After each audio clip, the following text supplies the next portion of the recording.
Hey everyone, welcome back to the channel. In my last video, I went over my top 5 favorite smallmouth baits that I like to use. This video, I'm going to go over my top 5 favorite largemouth baits. Let's get into it. Number 1, I don't think you can make a largemouth video without talking topwater frog. This one here, this is the Jackal Gavacho. It's a little poppin' frog. These are nice, very soft, easy to get the hook set. I also like the Booyah Padcrasher Jr. This one's a bit smaller. It's a nicer little, kind of more smaller profile bait for fish that have seen a lot of the big frogs. This works great. And another one, the Scum Frog Launch. This thing's great. It's super weedless. You can throw it through the thickest slop. It doesn't get caught. A little trickier to walk because it doesn't have much of a keel as some of the other ones do. But it's a phenomenal frog. Super soft. It's hard to, it doesn't really show, but it's extremely soft and supple. As for colors, I stick to 2 and don't fall for the top color. Fish don't see that. Fish see the belly. That's all they see. So that's all I look for when I'm looking for a fish. If it's got chartreuse on the top, I like it so I can see the frog better, but for the most part, you're just worrying about the bottom. I like a white and a black. Low light situations, that kind of thing, I use a black. Brighter light, I like to use the white silhouette. Pretty easy. For rods, I'm using the St. Croix Bass X 7.4 heavy fast action with a Abu Garcia Revo Rocket 9-to-1 ratio. The fast gear ratio is good to help get that slack in and get the fish out of there. A lot of people like to run like 65-pound braid. I personally switched to 40. I haven't lost any fish from it. I find I get a little more casting distance out of it, and I just find it overall easier to work with 40-pound over 50 or 65. Personal preference, if you're in the really thick slop stuff like they have in like Florida, absolutely. But for here where I am in Canada, it's not super nasty vegetation, especially early on in the season. Later on it might be, but I've never had an issue with 40-pound. As for where I fish them, lily pads, visible vegetation that's high.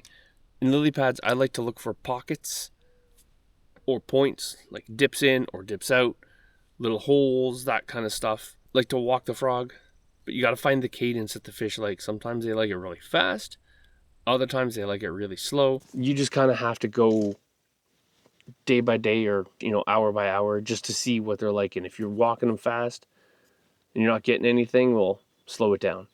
There's also those flapping frogs. They work pretty good. I just haven't had as much luck with them as these. I like to just sit these, pop it over a big hollow spot and let it just sit, and I find a lot of times the bass will come up and swallow it.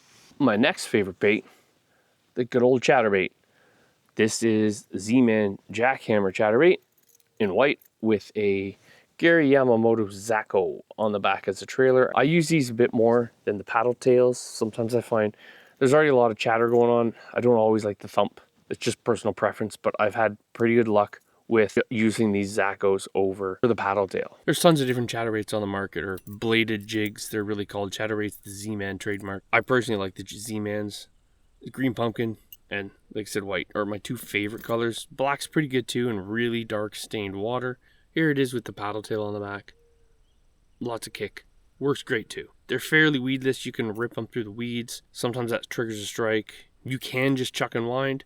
I like to vary the retrieve, give it a twitch here, a real twitch, a stall. A lot of times you'll find you get a strike right on that. Or you pull it through some weeds and the fish will hit it right there. For gear, I'm running this on a St. Croix. It's a medium heavy moderate. I like the moderate action.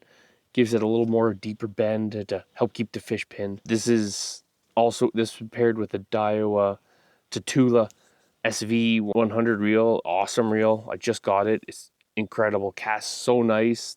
Very little backlash. It's a great reel.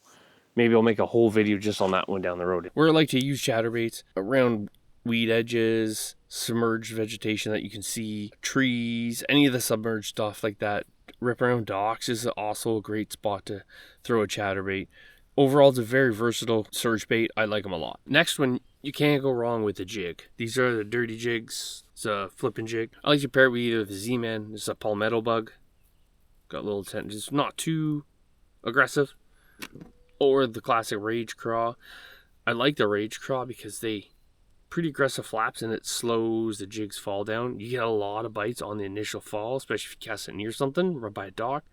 They'll hit it on the fall, and this just helps it slow, and you'll have a fish before you even hit the bottom. Color-wise, I keep it pretty simple. Black and blue, green pumpkin brown. I'm not overly concerned how many strands of color. It doesn't matter to me. I like a 7 to 7.4 medium heavy fast baitcaster with, I'm running 15 to 17 pound braid. Kind of depends what I'm targeting. Mostly I got 17 pound braid on mine with a fairly quick 7 or 8 gear ratio reel just to help get the line up if you need to pick the line up to set that hook. I like to fish around the docks. Once you get good, you can learn to skip it. I'm still working on that skill. I have not acquired that yet, I promise. Submerged trees. If you have a heavy enough one, you can actually punch it through vegetation, and it works pretty good. And I found the jigs generally seem to get a bigger bite. Not guaranteed to catch a big fish, but I find you have a better chance with the jig than with a lot of the other baits. Bait number 4 for me is a glide bait. I like the soft plastic baits. I'm just starting to get into glide baits. They're a heck of a lot cheaper than the big heavy plastic ones right now. They're hundreds of dollars, some of them. This is the Berkley chop block. I think they're like 20 bucks for this. Is the 6-inch chop block. It's just in bone.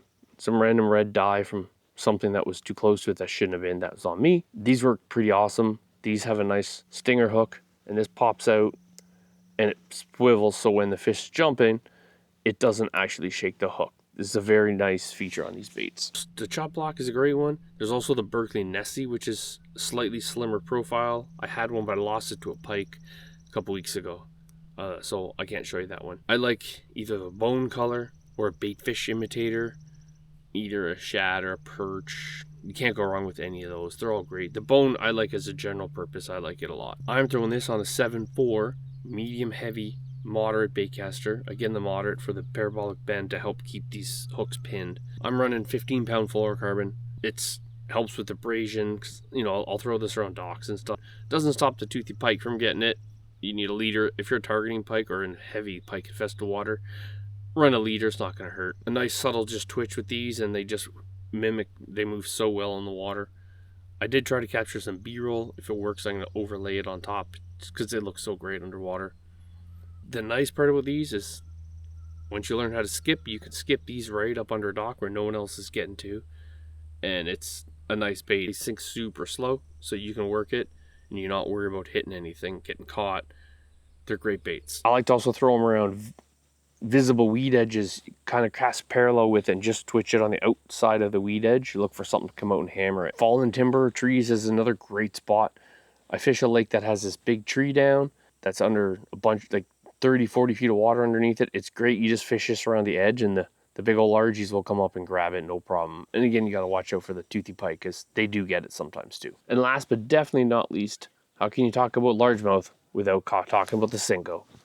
This is a classic Yamamoto green pumpkin. I run the weedless wacky hook on this one with the 2 O-rings just to help keep the bait last a little longer. These Yamamoto baits are super soft, so 1 or 2 fish and they're pretty much gone. This one I'm going to throw on a spinning rod. I have 10 pound braid to a 8 pound fluorocarbon leader. I'm running a 610 medium light fast action with a 2500 reel. You can use either that kind of combination, medium light, all that works fine. 3000 reel, whatever your fancy is. It's not super fussy for the Senkos. Dealer's choice, really. You can rig them weightless wacky. You can actually run a weighted wacky. I don't have any weighted wacky hooks. Similar, it just has a small little jig head at the top, pulls it down nicely. The shimmy is incredible on these. You can rig a Texas rig with a weight, without a weight. Just a classic wide gap hook in the nose of it is a great bait. These skip so well. It's a great thing to practice skipping. Like I could skip a Senko, that's about it. But these are great. You can skip it right up under a dock and they'll just shimmy right down. I also like to use these as a follow-up bait. So if I have a missed strike on like a frog, this is a great follow-up. You just throw it out, let it sink down. A lot of times you're going to get that fish to hit on this Senko after he missed the frog. As for colors, you can go green pumpkin is classic, or watermelon. They're a classic color. I like a white sometimes. A bubblegum to pink is actually pretty phenomenal bait. A dark one like a black or a black blue if it's really dirty stained water. The colors all just go off of the water clarity. like most baits do. One by one pack, green pumpkin or watermelon red, you're set. That's all you need. They are awesome baits. Those are my 5 favorite largemouth baits. In the comments, tell me what are your 5, or what am I missing? What should I include? What should I start looking at fishing? My next video is Big Gull Lake camping. Went last weekend, had a good time. Had some issues with the boat though. Working on trying to fix that. So until that gets fixed, I don't know how many more videos on the water I'm going to get, but I'm going to try to get that fixed as soon as I can. Please like and subscribe to my channel. Thanks for watching. Everybody have a great day.